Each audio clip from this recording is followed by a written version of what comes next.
제9시 기도 시간에 베드로와 요한이 성전에 올라갈새 나면서 못 걷게 된 이를 사람들이 메고 오니 이는 성전에 들어가는 사람들에게 구걸하기 위하여 날마다 미문이라는 성전문에 두는 자라.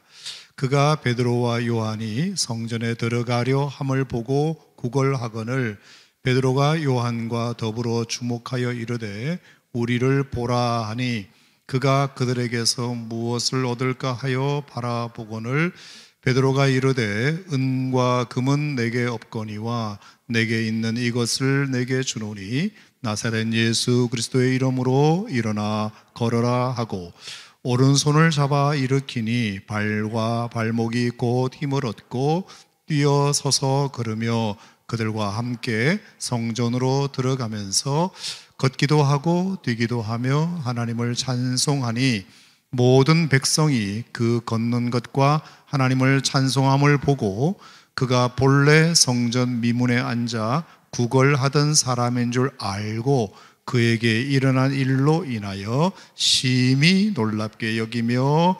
놀라니라. 아멘. 자, 오늘도 은혜 받을 준비 되셨습니까? 아멘 한번 크게 한번 해보시겠어요? 아멘입니까? 네. 어제 얘기하려고 했는데 오늘 그냥 본문도 이 본문이고 그래서 여러분이 혹시 궁금해할 것 같아서 두 가지 좀 답을 드리고 제가 오늘 설교를 좀 해보려고 합니다. 첫 번째는 뭐 집회하시는 건 좋은데 왜 꼭 교회에서 모여서 하는 거지요? 이렇게 의문을 가지실 분이 있을 수 있을 것 같아요. 그것도 이제 한두 번도 아니고 15일 동안이나 평일날 여러분 공부도 바쁘고 직장 생활도 바쁘고 힘든데 꼭 교회에 와서 요즘 줌이라는 참 좋은 시스템이 있는데 그냥 비대면으로 하셔도 될 걸 왜 꼭 교회에 오셔서 하라고 하시냐, 그리고 꼭 교회에 와서 출석을 해야만 10만 원을 주냐, 뭐 이런 이제 궁금하실 수가 있잖아요. 그래서 답을 좀 드리는 것이 좋겠다 생각하는데 그 답을 내가 말하는 것보다는 성경 구절을 하나 읽는 것이 더 좋을 것 같아요. 역대하 7장을 한번 보겠습니다. 왜 우리가 꼭 교회에 와서 해야 되는지. 역대하 7장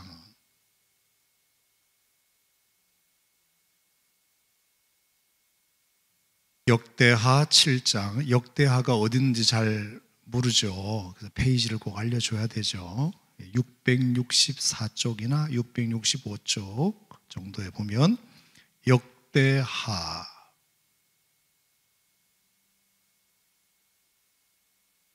참고로 역대하는 이제 솔로몬이라는 사람이 이제 성전을 건축하고 나서 일어난 일인데요. 성전, 오늘날로 말하면 이제 교회라고 할 수 있겠죠. 자, 역대하 7장 12절 한번 보겠습니다. 12절.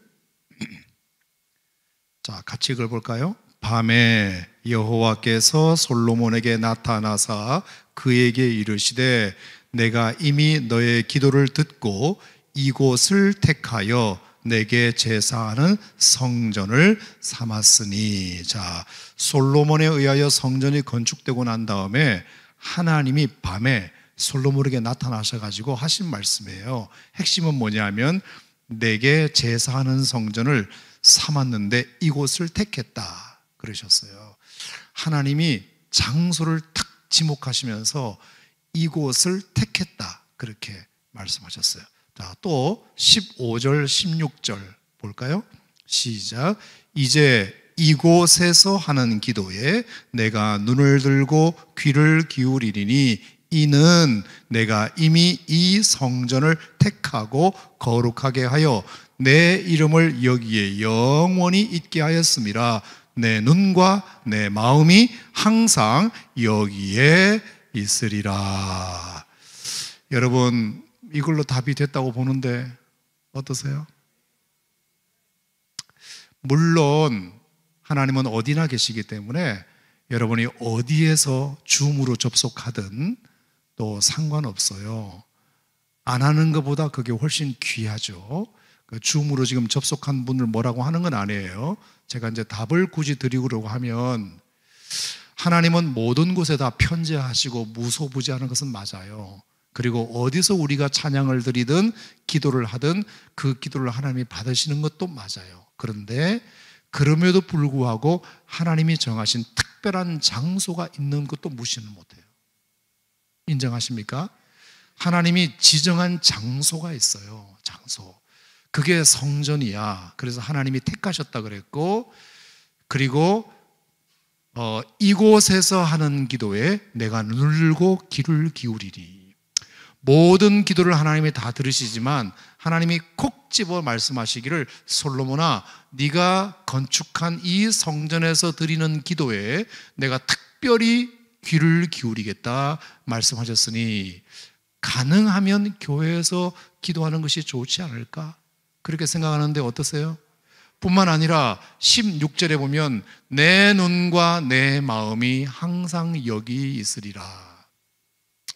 그렇게 말씀하셨기 때문에 저는 이 세 가지 이유로, 첫 번째 하나님이 택하셨다, 두 번째 여기서 드리는 기도에 귀를 기울이신다, 세 번째 하나님의 마음과 하나님의 눈이 여기에 있다 하셨기 때문에 우리가 모든 곳에 하나님 다 계시고 어디서 기도해도 상관없지만 특별한 장소에 하나님께서 집중하시는 것도 있으니, 이렇게 또 오산 침례교회가 오래전부터 방을 붙이고 광고하고 2030 청사 초롱을 교회에서 합니다라고 광고했으니 하나님의 관심이 저는 이 장소에도 있을 거라고 믿는데, 동의하시면 아멘 하시기 바랍니다.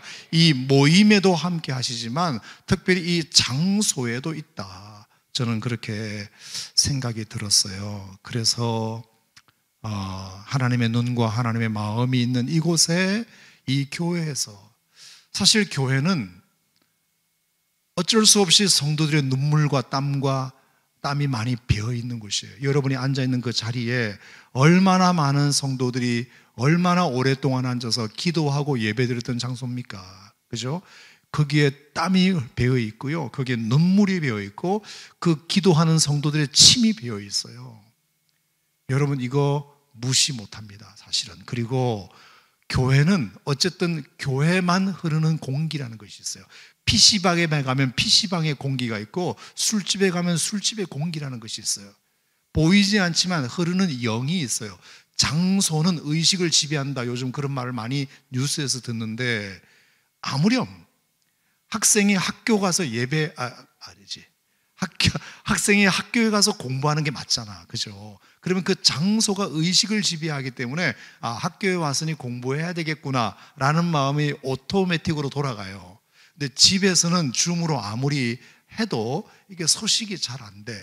여러분, 코로나 걸려가지고 예배를 줌으로 한번 유튜브로 한번 드려봤죠. 대부분 다 해봤는데 잘 됩니까? 처음에는 그게 되는데 잘 안 돼요. 잘 안 됩니다. 그래서 다 안 본 것 같지만 나도 해봤기 때문에, 담임 목사인 나도 코로나 걸려가지고 주일날 한번 안 나왔잖아. 이게 정말 쉽지 않더라고요. 근데 장소가 주는, 그래서 영상으로 보는 골동성전이라 하더라도 내가 몸이 어쨌든 하나님 앞에 나와서 내 몸을 드리는 것, 그래서 로마서 12장에 보면 너희 몸을 하나님이 기뻐하시는 거룩한 산제사로 드리라, 그렇게 말씀하셨기 때문에 어쨌든 간에 우리의 몸을 움직여서 예배당에 와서 하나님의 눈과 마음이 있는 이곳에, 하나님이 택하신 이곳에, 그리고 분명히 하나님께서 이곳에서 드리는 기도에 내가 응답하겠다고 말씀하셨으니, 우리가 가능하면 정말로 어쩔 수 없이 너무나 바빠서 정말로 중요한 약속이 있어서, 그리고 몸이 안 좋아서 이렇게 줌으로 예배 드리는 것은 좋아요. 하지만 내가 할 수 있는데, 조금만 노력하면 되는데 그렇게 하지 않고 그냥 쉽게 우리가 선택하는 것은 아닌 것 같아요. 그죠? 그러니까 그것은 조금 이해해달라. 동의하시면 아멘. 라마나옳 공동체라고 사무엘상 19장에 보면 나와요. 근데 무슨 얘기냐면은, 라마옳 공동체가 약간 기도원 같은 공동체인데 선지자 사무엘 선생님께서 기도원 원장님으로 계셨어요. 라마나옅이라는 수도원 같은 곳인데 거기에 다윗이 사울이 핍박을 하니까 다윗이 그리로 도망을 갔어요. 그러니까 그 기도원에 숨어 들어간 거예요. 나중에 사울이 그걸 알아가지고 저 라마나옅 수도원에 다윗이 도망갔다고 하니까 당장 잡아와, 그렇게 된 거예요. 그래서 이제 군사를 보냈을 거 아니야. 군사를 보내니까 저녁에 갔겠지. 근데 여러분처럼만 뜨겁게 막 찬양하고 이러니까 이제 슬쩍 저 뒤로 들어온 거 아니겠어요? 그래서 이제 다윗이 어디에 지금 앉아 있나 하고 본 거 아니겠어요? 근데 어떻게 되냐면은 우리말로 말하면 걔가 이제 김종훈 목사님이 아니라 선지자 사무엘 선지자께서 막 설교하시는 들을 듣고 잡으러 온 그 군사가 은혜를 받아버렸어요. 그래가지고 방언이 터져버려가지고 자기가 여기 왜 왔는지를 까먹어버렸어요. 나중에 사울이 그걸 듣고 노발대발해가지고 아니 이놈의 자식이 내가 다윗을 잡아오라고 했더니 거기서 은혜나 받고 앉아있어? 이러면서 두 번째 보냈어요. 두 번째 군사를 보내가지고 당장 너는 다윗을 잘 잡아와. 그래서 두 번째 군사가 왔는데 이 친구도 저 뒤로 이제 막 집회를 뜨겁게 하니까 일단은 집회를 방해할 수는 없잖아. 다윗만 잡아가면 되니까. 그래서 이제 뒤에 딱 앉아가지고 다윗 어디 있나 하는데 자꾸 귀로는 뭐가 들려? 눈으로는 다윗을 살피는데 귀로는 자꾸 사무엘 선지자의 말씀이 들리니까 얘가 두 번째도 은혜 받아가지고 방언 터져가지고 오늘 내가 여기 왜 왔을까? 이게 잊어버린 거예요. 그래서 세 번째 또 보낸 거예요. 정말로 똑똑한, 이제는 끄떡도 없는 정말로 자기 부하, 믿을 만한 세 번째 부하도 보냈는데 여전히 걔도 나가리가 된 거야. 어쨌든 간에. 그래서 너무 사울이 화가 나가지고 이 자식들이 세상에 어떻게 도대체 그 기도원이 어떻게 생겨먹기래 내가 직접 가겠다 이렇게 된 거예요. 그래서 사울이 직접 왔어요. 다윗을 잡으려고. 근데 웃기는 게 뭔지 알아요? 이게 다 지금 사무엘상 19장에 나오는 얘기예요. 내가 약간 현대적으로 재밌게 해서 뿐이지. 얘는 세 번째 군사들은 그래도 안에 들어와 가지고 은혜 받았지만 하나님이 사울을 보낼 때는 오는 여정 속에서 아예 오다가 무슨 일이 생겼느냐 하면은 방언을 받고 성전에 도착하기도 전에 방언을 받고 도착해가지고는 옷을 다 벗고 1박 2일 동안 누워 잤어요. 그냥 아예 옷을 다 벗고 1박 2일 동안 그냥 거기서 잠을 잔 거예요. 그리고 나서 이 사울도 방언을 받고 예언이 터지기 시작한 거예요. 그래서 그 일로 인하여 이스라엘에 속담이 하나 생겼어요. 그게 사무엘상 19장 마지막에 나오는데 그게 뭐냐면은 사울도 선지자가 되었도다. 사울도 선지자가 되었도다. 여러분 이게 무슨 말이냐면은 정말 절대로 일어날 수 없는 일이 일어났다라는 말을 쓸 때 사울도 선지자가 되는데 뭐 이런 얘기를 이스라엘의 속담에서 쓸 정도로. 제가 드리고 싶은 말씀은 성전은 성전에 역사하는 영이 있다. 동의하시면 아멘. 분명히 그래요. 그래서 장소가 안 중요한 것 같지만 중요해요. 그래서 이왕이면 예배당에 나와서 유튜브나 줌 하지 말고 이왕이면 예배당에 나와서 내 몸을 하나님 앞에 드립니다. 하나님, 제가 오늘 예배당에 왔습니다. 하나님의 마음과 하나님의 눈이 이곳에 있다고 저는 들었습니다. 이곳을 하나님이 택하셨다고 들었습니다. 그리고 이곳에서 드리는 기도에 하나님은 귀를 기울이신다고 말씀하셨으니 오늘 주의 종이 왔사오니 하나님 오늘 저의 기도를 받아 주시옵소서. 그렇게 하나님 앞에 기도하는 것이 너무나 저는 중요하다, 그렇게 생각이 들어요. 자, 오늘 사도행전 3장에 보면은 나면서부터 안전뱅이 걷지 못하는 자가 이제 걷게 된 기적이잖아요. 근데 어디에 앉아있다 그랬지? 미문이라 그랬죠. 거기 보면 미문이라고 나와요. 아름다울 미자의 문자, 아름다운 문이긴 한데, 자, 옛날에 이 예루살렘 성전은 구조가 좀 복잡해요. 그래서 이렇게 문이 몇 개가 있는데 제일 바깥들을 이방인의 뜰이라 그래요. 무슨 뜰? 이방인의 뜰. 거기는 이방인들만 왔다 갔다 할 수 있어요. 그 다음에 문 하나를 지나면 거기 유대인의 뜰이 나와요. 유대인의 뜰이 나오죠. 자, 그래서 층층이 이렇게 문이 있는데 미문은 어디 있느냐면 이방인의 뜰에서 유대인의 뜰로 들어가는 그 경계가 미문이에요. 미문. 거기에 앉아가지고 얘가 구걸을 한 거예요. 한 푼 달라고. 제가 이걸 보면서 무슨 생각을 했게요? 아, 이 친구는 이방인의 돈은 받지 않겠다. 이방인에게서 유대인의 뜰로 들어가는 입구의 문이 거기 미문이라고 하면 이방인의 내가 돈은 아무리 내가 거지여도 이방인의 돈은 받지 않겠다. 유대인의 돈을 받겠다. 그리고 성전으로 들어가는 사람, 들어갔다 나오는 사람들의 내가 돈을 받겠다. 이 의미도 있고요. 또 하나는 자기가 성전으로 들어갈 수 없으니까 뭐 좀 죄송한 얘기인데 어쨌든 간에 이런저런 사람들은 이제 성전에 들어갈 수 없는 장애인들도 마찬가지. 그때는 이제 그랬나 봐요. 그러니까 이제 성전에 들어가고는 싶은데 들어갈 수는 없으니까 최대한 가까이 간 거예요. 그게 미문이었어요. 내가 갈 수 있는 한 최대한 가까이. 은혜의 자리에 내가 더 들어가고 싶지만 들어갈 수 없지만 그래도 나를 허락해 주는 마지막 선까지 가려고 했던 것이 미문이에요. 제가 무슨 은혜가 됐느냐? 이 친구도 되게 성전을 사모했구나. 그래서 나중에 베드로와 요한에 의해서 이제 그가 일어났을 때 제일 먼저 뛰어들어간 곳이 어디입니까? 성전으로 뛰어들어가서 걷기도 하며 뛰기도 하며 하나님을 찬양했다. 얼마나 가고 싶었으면, 평소에 들어가고 싶었는데 장애인이라 들어갈 수 없으니까 내가 장애인의 자격으로 들어갈 수 있는 마지막 끝까지 갔다가 그가 걷기도 하며 뛰기도 하며 고침을 받자마자 그가 그렇게 들어가고 싶었던 그 성전문으로 제일 먼저 뛰어들어갔다. 여러분, 이렇게 자격이 없는 사람도 문 앞에 서서라도 내가 들어갈 날을 사모하며 기다리는 사람들이 있었는데 여러분들은 누가 뭐라는 사람 아무도 없잖아요. 성전에 오면 누구든지 환영하잖아요. 아멘입니까? 그러니까 오시라, 오시라 말씀 꼭 드리고 싶어요.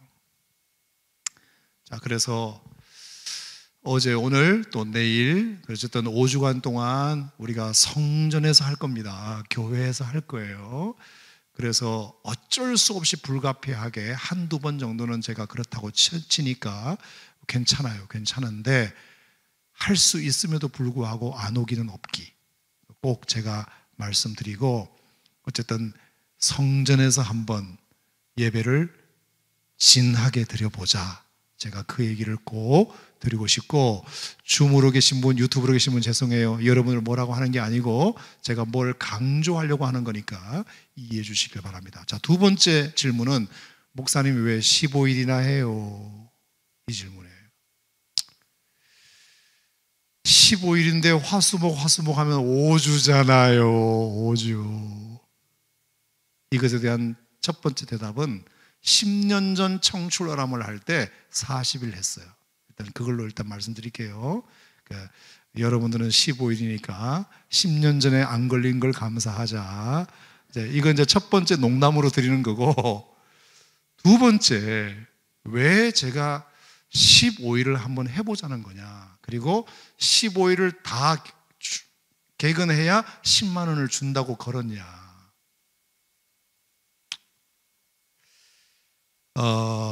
어떤 역사는 특별히 귀한 것일수록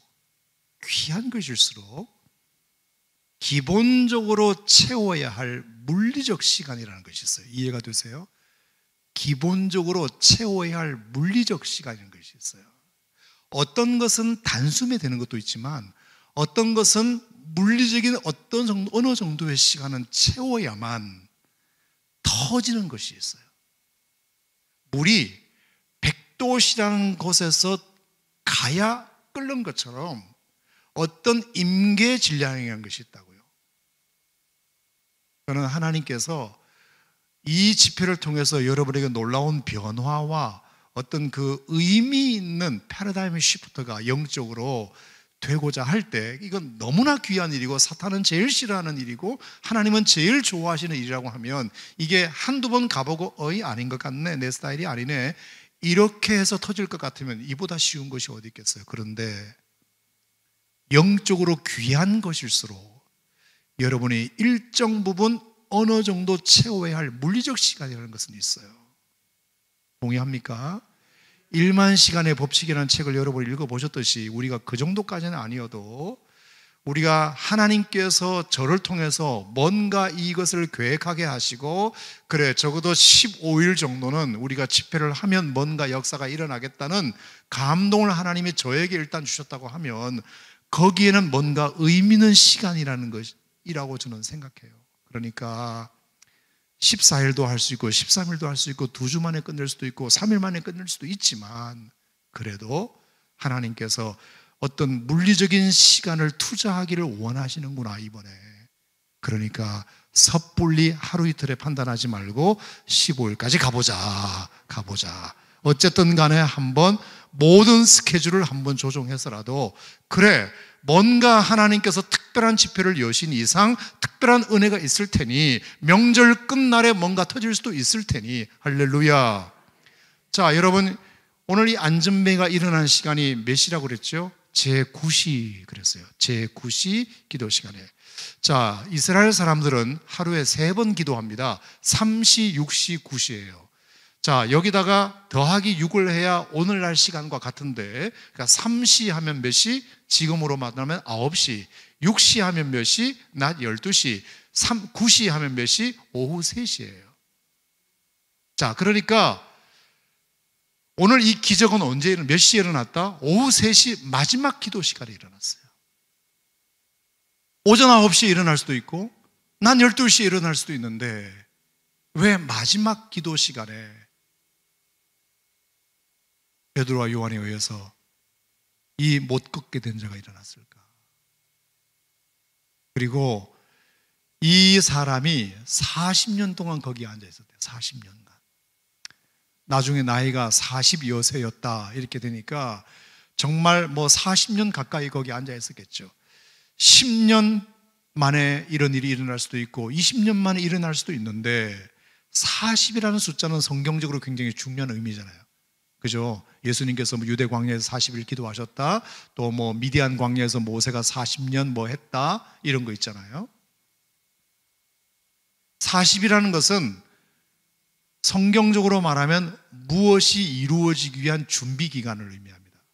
40이라는 숫자는 어떤 것이 터지려면 적어도 40은 투자해야 된다. 적어도 40일이든 그게 40년이든 간에. 하나님께서 우리에게 목회자를 통해서 15일이라는 기간을 정하게 하시고 그렇게 하셨으면 이번에 터지는 것은 15일 만에 터지겠구나. 여러분 그렇게 마음을 먹고 15일을 한번 어떻게든지 채워보자. 여러분 이 결심이 여러분에게 있기를 주의 이름으로 축원합니다. 채워야 할 시간이 분명히 있다. 채워야 할 시간이. 여러분 학도 1000번을 접어야 됩니다. 1000번을 접어야만 하게 되는 사연을 여러분 아십니까? 900번 접고 800번 접으면 학이 아니고 기력이나 닭이 될 수도 있어요. 우리가 학을 접으려면 1000번을 접어야 된다며. 그러니까 뭔가 물리적으로 채워야 할 시간이 분명히 있다. 이번 청사초롱 집회는 15일이다. 그렇게 우리가 하나님 앞에 약속하고 정한 거니까 왜 15일이나 하냐고, 왜 꼭 교회에서 하냐고 이러지 말고 여러분 하나님께서 15일 동안 교회에서 뭔가 집회를 허락하신 이상, 이거는 인간의 계획이 아니라 하나님의 뜻이 있다고 믿는 이상 3시, 6시가 아니라 9시에 터졌다는 것을 여러분 기억한다면, 그래서 다니엘도 말입니다. 왕의 조서에 어인이 찍힌 것을 알고도 자기 집에 돌아가서는 하루에 3번씩 창문을 열고 기도했다 그랬어요. 한 번 기도해도 될 걸, 2번 기도해도 될 걸 왜 3번 그가 습관을 쫓아 기도했을까? 여러분 그 다음날 무슨 일이 터졌나요? 다니엘이 사자굴에 던져졌지만 하나님께서 사자의 입을 합주기가 됩시다 합 만들어가지고 하나님께서 그 사자굴에서 건짐받는 놀라운 일이 일어났다. 여러분, 그것은 루틴을 오늘도 어김없이 나의 루틴을 절대로 바꾸지 말고, 나에게 한 번 할 수도 있고 두 번 할 수도 있지만, 그래, 내가 평생 동안 하루에 3번씩 기도했으니 나를 잡으러 오는 저 사람들이 혹시 있고 내일 사자굴에 던져진다 하더라도 나는 오늘 나의 루틴을 깨지 않겠다. 이 마음을 가지고 3번 정확하게 창문 열어놓고 아주 보란듯이 그렇게 기도한 결과 하나님께서 그 다음날 사자굴에 던져졌어도 하나님께서 그의 사자의 입을 봉하셨다. 저는 그렇게 생각합니다. 절대로 연관성이 없는 것이 아니에요. 자, 이 얘기를 좀 길게 드렸던 이유는 지금 사도행전 3장의 이야기가 고스란히 다 담겨있는 내용이기 때문입니다.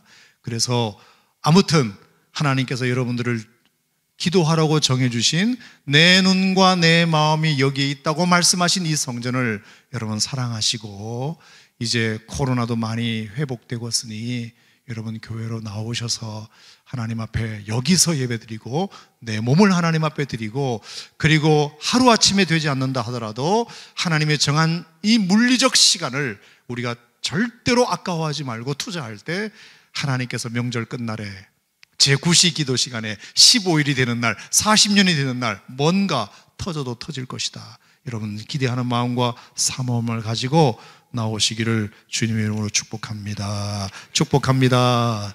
자, 이게 서론이지만 거의 3분의 2는 다 했어요. 자, 오늘은 초심에 대한 얘기를 해보려고 합니다.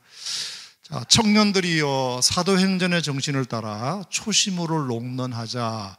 이게 이제 우리 타이틀이고 주제인데, 어제는 사도행전의 정신이 뭐냐? 그것은 하나님 나라. 천국은 내가 이룰 나라고 하나님 나라는 내가 이룰 나라입니다. 이 땅에서. 그것이 사도행전을 통해서 하나님의 나라를 이루기를 원했고, 나를 통해서 하나님의 나라가 확장되어지기를 원해서 예루살렘에 머물렀던 하나님의 나라가 온 유대와 사마리아와 땅끝까지 하나님의 나라가 확장되기를 원하는 것이, 그게 사도행전의 정신이고, 그것은 예수 믿는 저와 여러분의 정신이 되어야 하리라 믿습니다. 꼭 여러분들을 통해서 여러분의 캠퍼스가, 여러분의 직장이, 여러분의 가정이, 여러분의 공동체가, 여러분의 이웃이, 그리고 세계 열방이 하나님의 나라로 편만히 덮이는 은혜가 있기를 축복합니다. 그런 꿈을 꾸시기를 축복합니다. 그게 사도행전의 정신입니다. 내가 어떤 직업을 가지든지, 내가 어떤 공부를 하든지 나를 통해서 이곳에 하나님의 나라가 이루어지게 하여 주시옵소서. 이게 사도행전 정신이에요. 두 번째, 무엇이 초심이냐?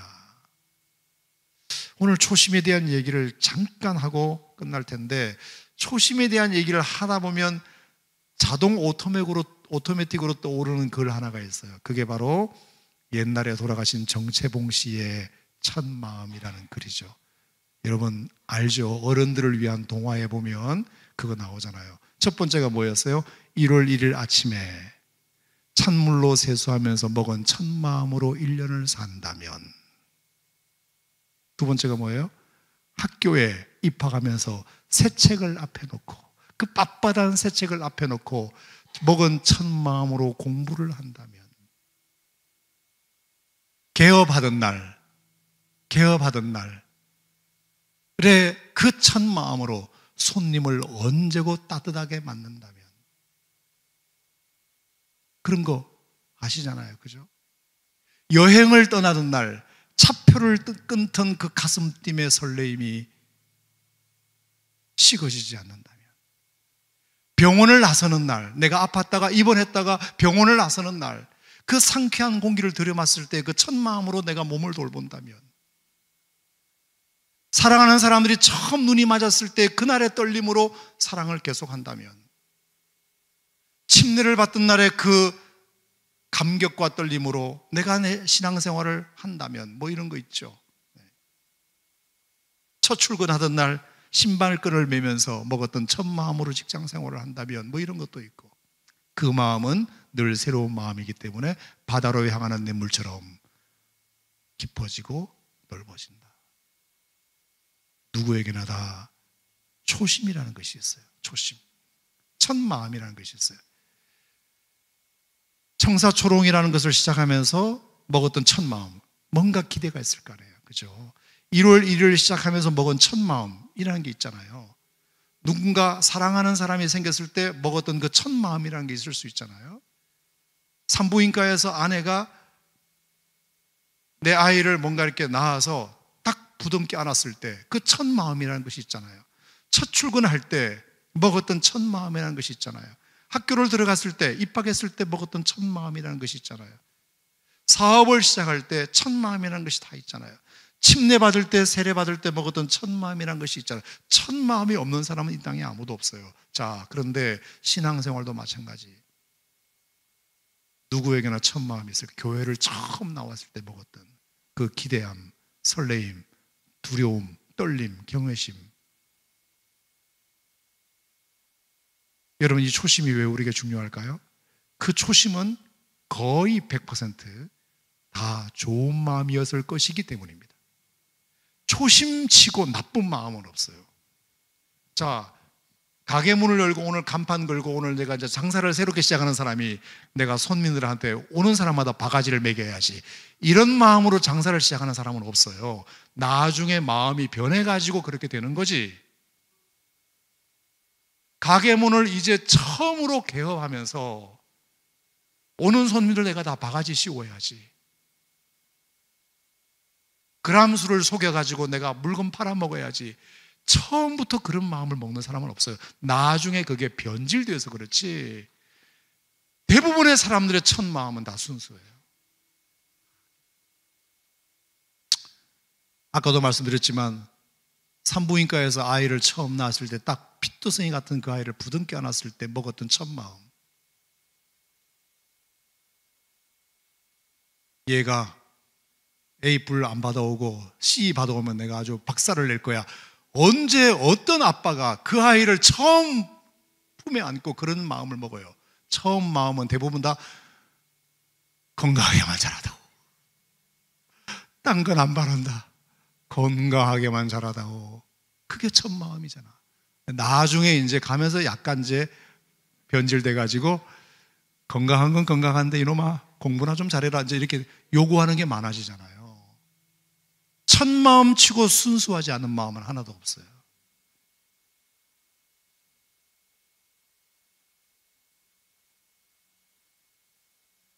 초심이라는 것은 거의 대부분 깨끗하고 순수해요. 깨끗하고 순수해요. 신앙생활하는 것도 마찬가지예요. 내가 이 교회에서 사람들에게 대접받아야지, 인정받아야지, 내가 장로가 돼야지, 뭐가 돼야지, 내가 이 교회를 휘어잡아야지. 누가 교회를 처음 나오면서 그런 마음을 먹어요? 다 나중에 변질된 마음이지.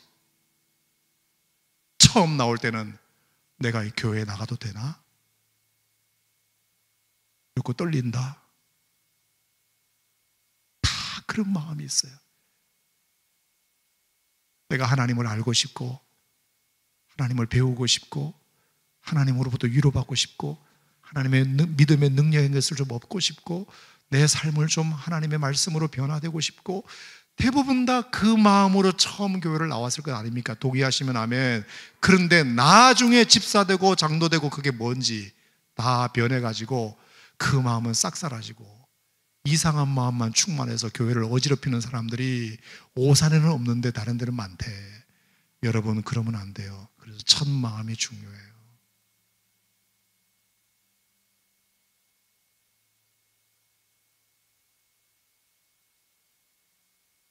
나 같은 사람도 사랑해 주시는 하나님의 은혜, 나 같은 사람도 구원해 주시는 하나님의 은혜가 얼마나 큰가. 그래서 첫 마음을 다른 말로 바꾸면 이게 이제 은혜라는 단어죠. 은혜. 여러분, 기독교의 가장 독특한 단어는 사실은 사랑이라는 말이 아니고 은혜라는 말이에요. 은혜라는 말의 가장 탁월한 정의는 갚을 자격도 없고 받을 자격도 없는 나에게 일방적으로 베푸시는 호의, 그게 은혜잖아요. 나는 받을 자격도 없고 갚을 능력도 없는데 하나님이 날 뭘 보고 이렇게 나를 사랑해 주시는가? 나는 사랑을 받을 자격도 없고 그 사랑을 갚을 능력도 없는데 도대체 나에게 뭘 기대하시고 이렇게 사랑을 오늘도 베풀어 주시는가? 이 마음이 초심이고 첫 마음이고 은혜를 아는 마음이잖아요. 이 마음이 롱런하시기를 바랍니다. 끝까지 가시기를 바라요. 이게 여러분을 위해서 좋아. 나를 위해서 좋더라고 보니까. 나를 위해서 좋아요. 제가 카자흐스탄 다녀온 이야기를 이제 한 번만 더 하면 100번이긴 한데 근데 너무 기억이 생생해가지고 그래요. 이제 다시는 안 할게요. 한 10년도 넘었죠. 이제 카자흐스탄에 갔어요. 선교지 돌아보고 이렇게 하다가 거기 보일러 사업하시는 장로님이 한국에서 목사님 오셨다고 식사 대접하겠다고 그래가지고 중국집 식당에 갔어요. 그분은 보일러 기뚜라미였는지 경동보일러인지 모르겠는데 보일러 사업을 해가지고 거기서 카자흐스탄에서 대박 나신 거예요. 자, 보통 외국집에 가보면 이 라지에이터 이게 벽에 공기만 따뜻하게 하지 바닥을 뜨겁게 하는 문화는 아니거든요. 온돌 문화가 아니잖아. 근데 이제 우리나라식 그 온돌 보일러 이걸 깔아가지고 카자흐스탄이 또 얼마나 추운 나라예요. 그러니까 너무너무 돈을 많이 버셨어요. 돈을 너무 많이 벌었어요. 심지어 그 이슬람 사원에도 깔아줬더니 얼마나 기도를 더 열심히 하는지 사람들이 뜨끈뜨끈하니까. 이슬람 사원은 다 바닥이잖아. 카자흐스탄이 얼마나 이슬람 사원이 많아요. 그래서 너무너무 사업을 잘해가지고 돈을 엄청 버신 장로님인데, 제가 놀랬던 것은 뭐냐면, 밥을 사시는 건 사시는 건 그렇다 치더라도 하여간 제가 조금 거짓말 살짝 보태가지고 한 1시간 반 정도 밥 먹으면서 그 장로님과 식사 대화를 나누는데 문장마다 꼭 들어가는 말이 하나 있더라고. 그저 하나님의 은혜로, 그저 하나님의 은혜로 제가 여기까지 왔습니다. 그저 하나님의 은혜로. 저는 지금까지 50여 평생 수많은 성도들을 만나봤지만 매 문장마다 하나님의 은혜로라는 말을 쓰는 사람은 전무후무한 그 장로님 한 분밖에 없어요. 그래서 저는 오해할 지경이었어요. 진짜 이분이 능력이 없는데 정말로 재수가 좋아가지고 운 좋게 이렇게 돈을 많이 벌었나 할 정도로 자기는 아무것도 능력도 없고 그저 하나님의 은혜로 사람 만나고 하나님의 은혜로 카자흐스탄 왔고 하나님의 은혜로 보일러 사업을 시작했고 하나님의 은혜로 잘 됐고 하나님의 은혜로 사업이 번창해서 하나님의 은혜로 부자가 됐다는 얘기, 하나님의 은혜로 이렇게 헌금을 교회에서 제일 그래도 많이 드릴 수 있게 돼서 너무 감사하네. 그래서 하나님의 은혜로 선교사님들에게 선교 사역에 그래도 물질로 힘이 될 수 있어서 자기는 너무 감사하다는 얘기만 처음부터 끝까지 1시간 반 동안 하더라고요. 그래서 밥을 다 먹고 이제 장로님 먼저 가시고 우리를 태워준 그 선교사님이, 내가 묻지도 않았는데 선교사님이 나한테 얘기를 하시는 거예요. 목사님, 혹시 오해하실 것 같아서 제가 드리는 말씀인데 저분이 저렇게 말씀은 하셔도 능력이 탁월하대요. 기술이 진짜 끝내준대요. 그냥 되는 게 아니래요. 말씀은 하나님의 은혜로라고 하셨지만 실력이 얼마나 대단한지 모르고 사람들과의 인간관계도 얼마나 잘하는지 모르고, 그리고 기술이 너무 공교하고 치밀해가지고 일을 완벽하게 하시는 분이래요. 근데 말은 어떻게 했다? 하나님의 은혜래. 하나님의 은혜래. 저는 그 장로님이 왜 그렇게 말씀하실까? 초심을 잃어버리지 않으려고 부단히 애를 쓰시는구나. 부단히. 그렇게라도 계속해서 의도적으로라도 말하지 않으면 자기가 변질될 것 같으니까. 자기 자랑할 게 얼마나 많아. 내 실력이 이렇게 되고 사업이 이렇게 번창했고 내가 심지어 교회에 이렇게 헌금을 제일 많이 하는 것, 자랑하고 싶은 것이 한도 끝도 없이 많으니까 터지기 시작하면 자기가 금방 교만해질 것 같으니까 자기를 절제하기 위한 수단으로 일부러라도 그렇게 한다는 걸 제가 안 거예요. 초심을 잃어버리지 않으려는 부단한 노력이 그 장로님에게서 느껴지더라고요.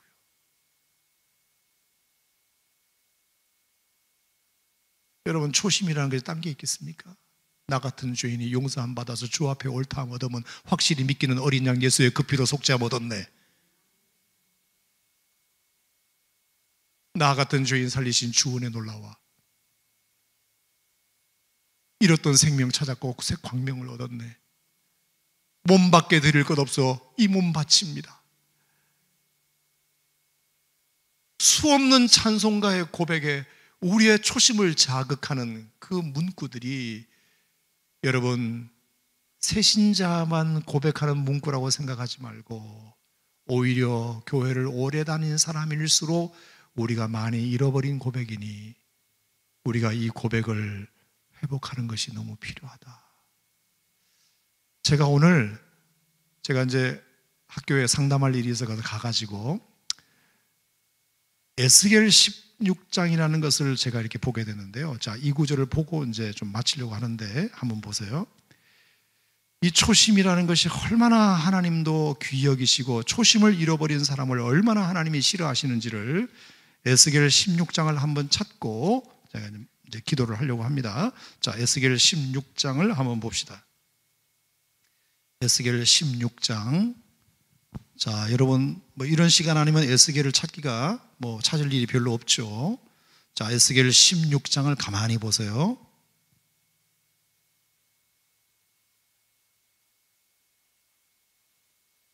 에스겔 16장 1168, 9, 70 그 정도 있어요. 자, 에스겔 16장.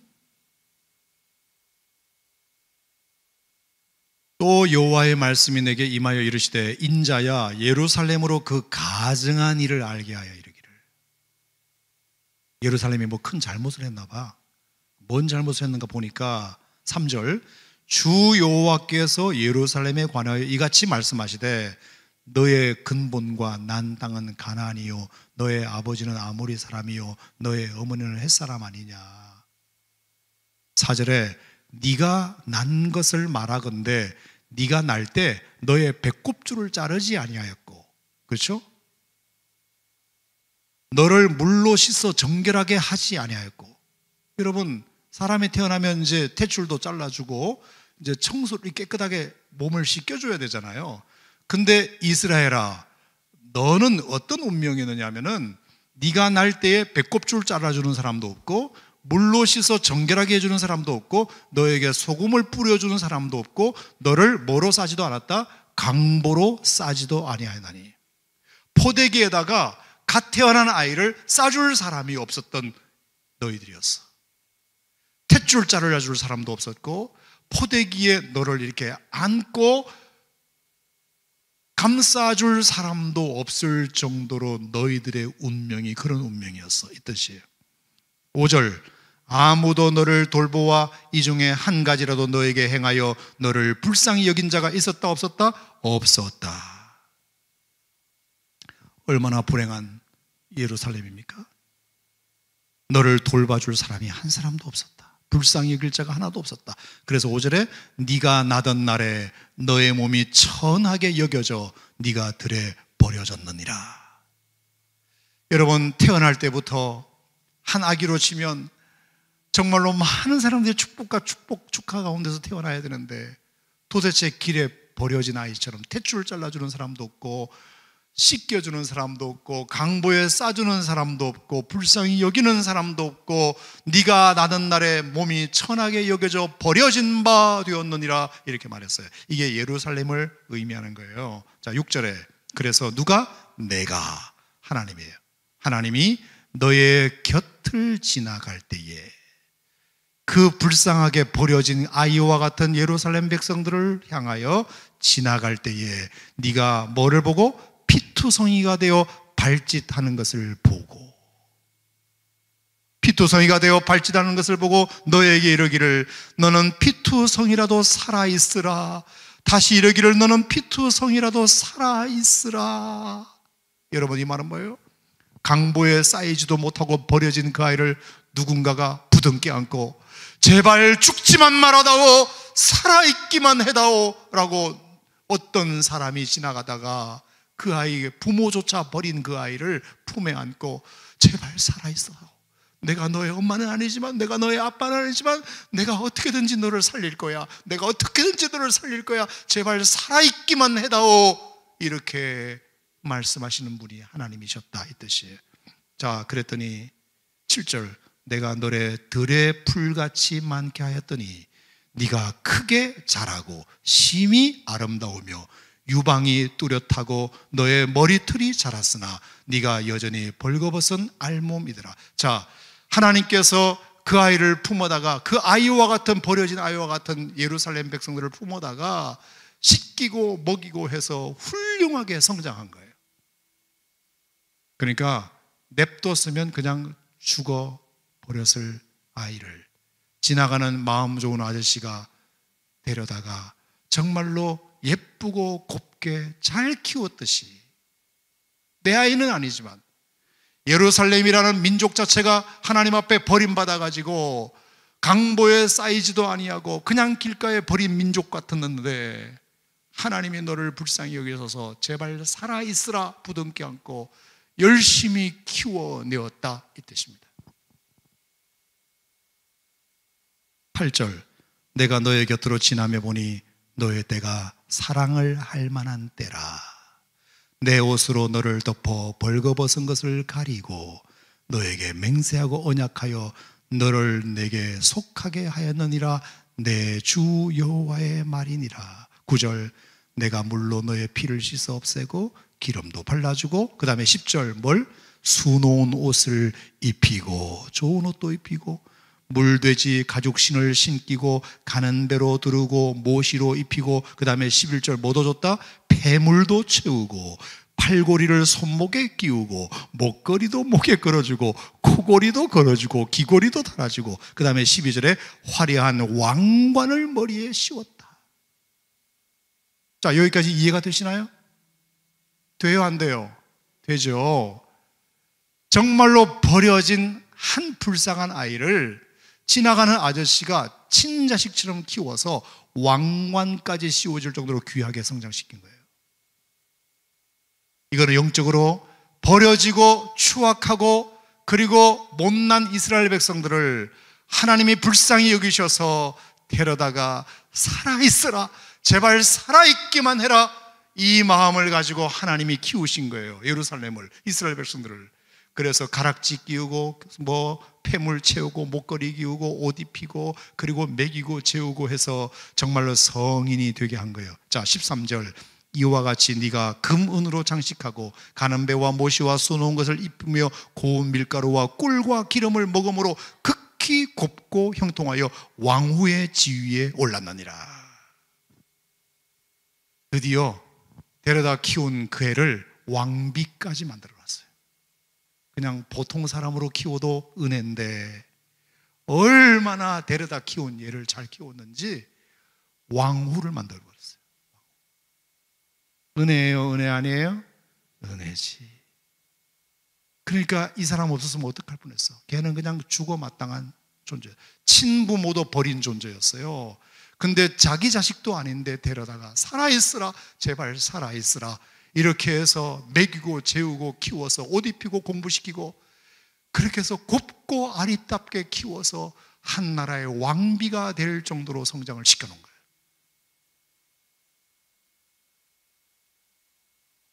14절, 너의 화려함으로 말미암아 너의 명성이 이방인 중에 퍼졌으며, 얼마나 귀하게 자랐는지 이방인들에게 소문다 났어요. 저렇게 아름다운 여인이 왕비가 되었네. 너의 화려함이 온전함이라. 나 주 여호와의 말이니라. 에스겔 16장에 예루살렘, 버려진 예루살렘과 같은 그 예루살렘을 얼마나 하나님이 은혜 주셔서 잘 키워놨냐. 친부모라면 당연히 했다 소리 들을 수 있지만 친부모가 아니잖아. 그죠?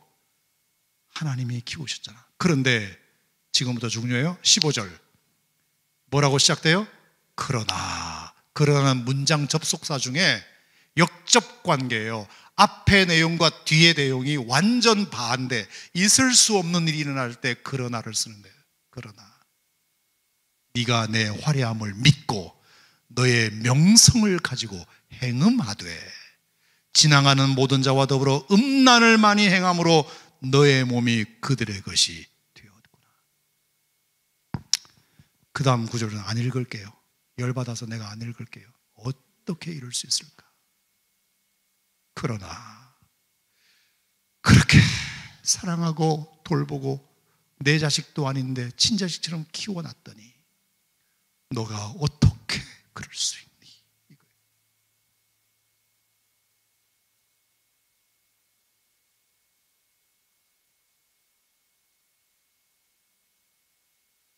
(23절) 왜 하나님이 이 말씀을 하셨는지 그 나와요. 주 여호와의 말씀이니라 너는 화 있을진저 화 있을진저.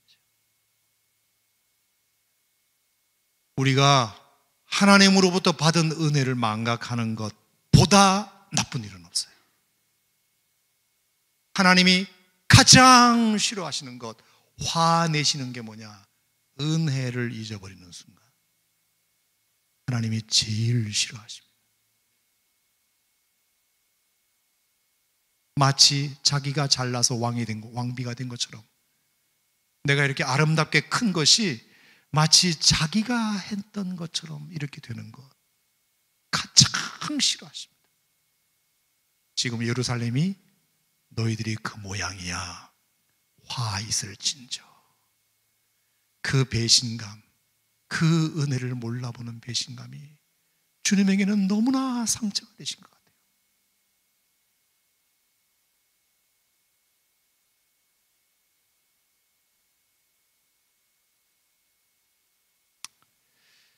오늘 사도행전 3장 4장을 여러분 읽으면서 제가 아까 그 얘기도 했지만 저는 그래서 이 안전뱅이가 고침을 받고 말입니다. 이게 하나님의 은혜라고 생각하고 제일 먼저 뛰어들어간 곳이 어디다? 부모님에게 달려갔다, 친구에게 갔다, 어디로 갔다? 성전에 들어갔다. 성전에 들어가서 걷기도 하며 뛰기도 하며 하나님을 찬양했다 그랬잖아요. 하나님의 은혜인지 아는 거지. 이거는 절대로 있을 수 없는 일이 내 40년 인생에 처음으로 일어났어. 이거는 하나님의 은혜야. 그래서 그것을 가지고 먼저 하나님 앞에 뛰어들어가는 이 모습이 오늘 우리에게 초심이 얼마나 중요하냐, 첫 번째 행동이 얼마나 중요하냐. 나중에 사도행전 4장에 가면은 베드로와 요한이 관원들에게 이렇게 핍박받고 막 고생하고 이런 거 나와요. 근데 그때 뭐라고 이 베드로와 요한이 뭐라고 말하느냐 하면은 우리가 보고 들은 것을 말하지 않을 수 없다. 하나님 앞에서 너희 말 듣는 것이 하나님의 말씀을 듣는 것보다 옳은가 판단하라. 다른 일수는 구원을 받을 수 없나니 천하 사람 중에 구원을 받을 만한 다른 이름을 우리에게 주신 일이 없음이라. 사도행전 4장 29절 이하에도 보면은 담대히 하나님 말씀을 전하게 해주시오며 이런 말도 나오고요. 그 다음에 4장 끝에 보면 믿는 무리가 한 마음과 한 뜻이 되어 모든 물건을 서로 통용했다는 말이 나와요. 어떤 사람도 자기 재물을 조금이라도 자기 것이라고 여기는 사람이 한 사람도 없었대요. 자, 여기 보면 담대했다는 말이 나오고요. 그리고 자기 것을 많은 사람들과 나누었다는 말도 나오고요. 이게 다 뭘까요? 하나님의 은혜를 아는 사람만이 할 수 있는 행동들이에요. 은혜를 모르면 절대로 안 내놔. 자기 거 안 내놔요. 그런데 은혜를 아니까 이것도 나 거저 받은 건데 거저 받았으니 거저 주어라. 그러니까 자신의 것이라고 생각하지 않고 섬기는 일에 여러분 이렇게 청사초롱한다고 하니까 많은 분들이 헌금하셨어요. 여러분 간식 먹이기 위해서 많은 분들이 헌신하셨어요. 넘치게 하셨어요. 제가 그분들 다 이름을 보니까 다 은혜를 아시는 분들이더라고. 보니까 돈이 많아서 하신 분들 없어요. 은혜를 아니까. 청년들 이거 한다는데 뭐라도 조금 내가 해볼 게 없겠나. 은혜를 아는 사람만이 뭐라도 돈 10원 한 장이라도 내놓게 돼 있어요. 은혜를 아는 사람은 담대해집니다. 은혜를 아니까 유혹에 안 넘어가는 겁니다. 은혜를 아니까 하나님께 가서 예배드리고 제일 먼저 방문하는 장소를 교회로 택하는 겁니다.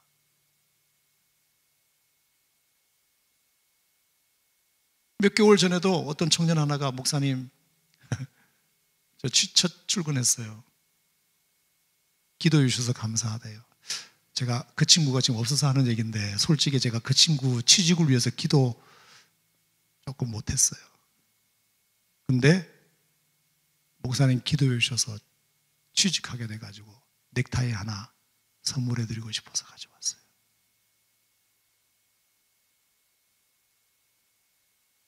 그런 친구가 은혜를 아는 친구예요.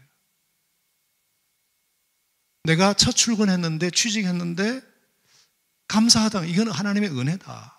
그러면 상징적으로 하나님께 감사하지만 그래도 나를 성경적으로 신앙적으로 지도해 주시는 담임 목사님에게 그래 뭐 넥타이 하나라도 뭔가 표하고 싶은 마음, 좋은 마음이에요, 나쁜 마음이에요?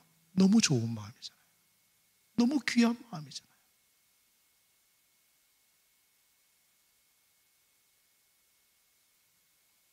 여러 청년들에게, 2030 여러분들에게 제가 꼭 드리고 싶은, 오늘 강조하고 싶은 것은 무엇이 초심이냐? 은혜를 아는 것이 초심이다. 그게 우리가 신앙생활을 여러분 한두 번 하고 끝날 거 아니잖아요. 주님 부르시는 그날까지 정말 여러분들이 잊지 말아야 할 것, 아까 그 카자흐스탄 장로님처럼 의도적으로라도 자기가 처음 은혜를 잊어버릴까 봐, 교만해질까 봐, 교만해질 수 있는 내용이 너무너무 많으니까, 까딱하면 교만해지니까 의도적으로라도 과하게 하나님의 은혜로, 하나님의 은혜로, 이거 다 하나님의 은혜로, 하나님이 기회 주셔서, 하나님이 제게 재주를 주셔서, 하나님이 제게 이렇게 오게 해주셔서, 하나님이 물질 주셔서 부단히 초심을 잃어버리지 않기 위하여 애쓰는 그 모습이 너무 감동이 되니까, 지금 한 번만 더 하면 내가 100번이라 그랬잖아요. 10수년 전의 이 얘기를 지금도 내가 하고 있잖아요. 나에게도 이렇게 감동이 되는데 하나님이 보시기에 얼마나 기쁘실까. 제발 부디 플리즈, 제가 오늘 이 시간 여러분에게 드리고 싶은 말씀은 딱 한 가지예요. 은혜로다. 모든 것이 하나님의 은혜로다. 내가 이거 하나 잊지 말고 내가 평생 롱런하자. 여러분, 이 마음이 여러분에게 있다면 하나님의 여러분들을 많이 기쁘게 생각하시리라, 그렇게 믿습니다.